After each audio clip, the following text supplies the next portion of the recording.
এই পুরান ভবনটা দেখতে পাচ্ছেন। পুরানো ভবন, ইটগুলা দিকে তাকালে বুঝবেন এখানে ইটগুলা দেখে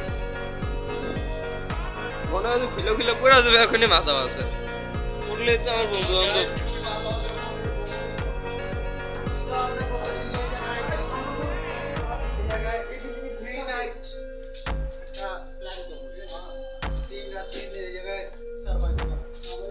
এত কোনো বিষয়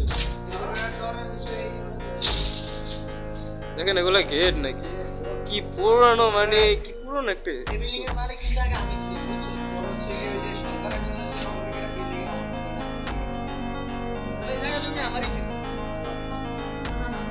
আমি তো জানতাম না। আমি আজ কি জানলাম ফার্স্টে। আরে বেটা গোলাটা আছে না, গোলাটা বেটা পুরাটা বেটা আমাগো ছিল, আমার দাদার ছিল। এখন তো দেয়নি, নাহলে আমরা দাদা দাদা হচ্ছে কি যে তোর ইয়ার সময় মারবে এত বছর তোমার লাগে তাই তোমার এসব শুনলাম না, তুমি আজকে হঠাৎ এসব পেতেছো। তুমি কি আজকে কিছু পান করছো নাকি? আর আরেকটা বিষয় জানো